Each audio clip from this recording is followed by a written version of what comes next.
আসন্ন লোকসভা নির্বাচনে হাওড়া লোকসভা কেন্দ্রের বিজেপি মনোনীত প্রার্থী ডাক্তার রথীন চক্রবর্তীর সমর্থনে আর 1 মে বুধবার হাওড়ার সাকরাইল বিধানসভা কেন্দ্রের অন্তর্গত মাসিলা এসবিআই ব্যাংক সংলগ্ন এলাকা থেকে একটি বর্ণাঢ্য নির্বাচনী শোভাযাত্রা অনুষ্ঠিত হয়।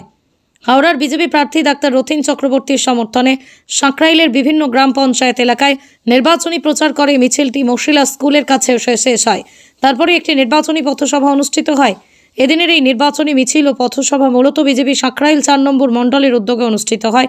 এদিনের এই নির্বাচনী মিছিল ও পথসভায় উপস্থিত ছিলেন হাওড়া লোকসভা কেন্দ্রের বিজেপি প্রার্থী ডাক্তার রথীন চক্রবর্তী, উপস্থিত ছিলেন সাকরাইল কেন্দ্রের প্রাক্তন বিধায়ক শীতল সর্দার, উপস্থিত ছিলেন বিজেপি সাকরাইল 4 নম্বর মণ্ডলের সভাপতি তরুণ ঘোষ সহ বিজেপির একাধিক নেতৃত্ব সহ বহু কর্মী সমর্থকরা। মাসিলা এবং মহিয়ারি এক অঞ্চলেতে যে কর্মসূচি ছিল, এক কথায় বলতে পারি তার অভূতপূর্ব সাড়া, এবং মানুষ যশস্বী প্রধানমন্ত্রী নরেন্দ্র মোদীজি যে মাত্রায় ভারতকে উন্নীত করেছেন, এমনকি হাওড়াকেও তিনি যেভাবে সমৃদ্ধ করেছেন হাওড়ায় মেট্রো রেলের মাধ্যমে, যেটা দীর্ঘ হাওড়া শহর 500 বছরের পুরনো শহরের সঙ্গে কলকাতা শহরের সংযোগ স্থাপন করেছেন, এবং যেটা গঙ্গার তলা দিয়ে স্থাপিত হয়েছে, যেটা শুধু কেবলমাত্র ভারত নয় এশিয়ার মধ্যে একটা অন্যতম নিদর্শন। সেই নতুন আঙ্গিকে মানুষ চাইছেন বাংলা, বিকশিত বাংলা দেখতে এবং বিকশিত ভারতের সাথে সেটা সংযুক্ত করতে।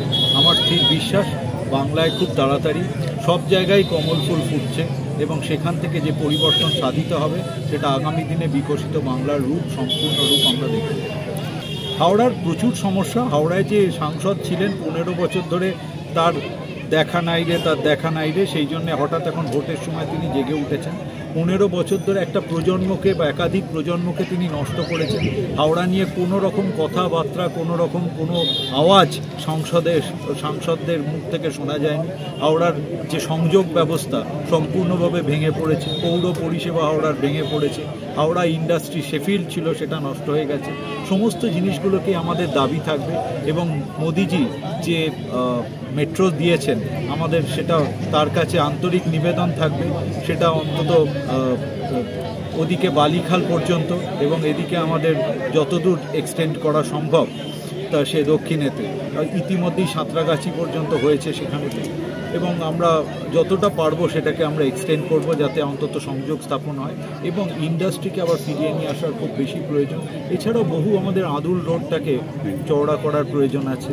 এখানেতে যে হাসপাতাল রয়েছে সেগুলোকে চালু করার দরকার, কারণ এখানেতে প্রচুর মানুষের জনজীবনের চাপ বেড়েছে, সেই জায়গায় মানুষ ঠিকমতো যাতায়াত করতে পারছে না।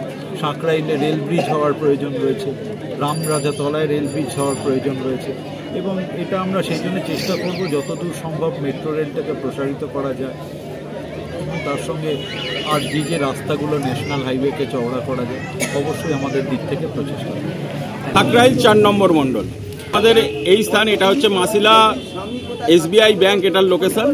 এই লোকেশন থেকে আমরা আন্দুলের উপর দিয়ে যাব চাঁদনি বাগান, মহিয়ারি 1।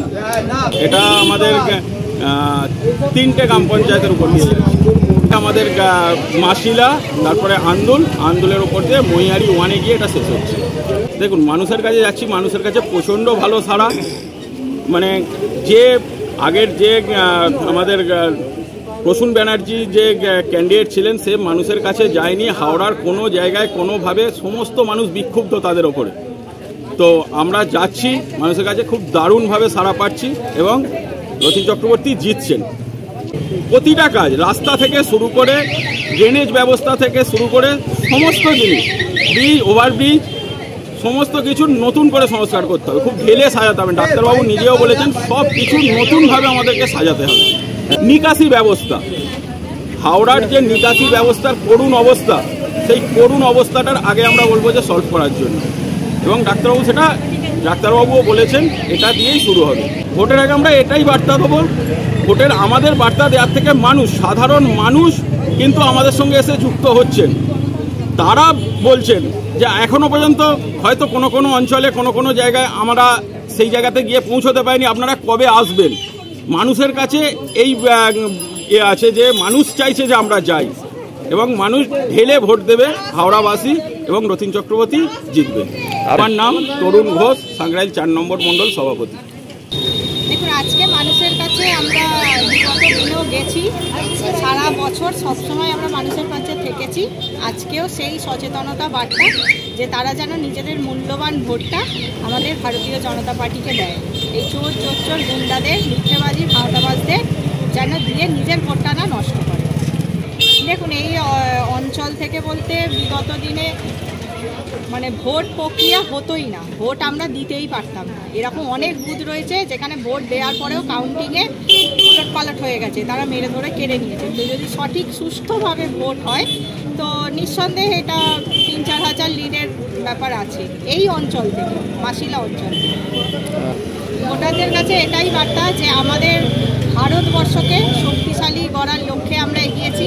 এই লড়াই আমাদের কাজের লড়াই, রুজিরুটির লড়াই, আমাদের দেশকে এগিয়ে নিয়ে যাওয়ার লড়াই। আমার নাম কাবেরী ঘোষ, আমি কিষাণ মোর্চার হাওড়া জেলা সম্পাদক। ব্যুরো রিপোর্ট, আমার কলম।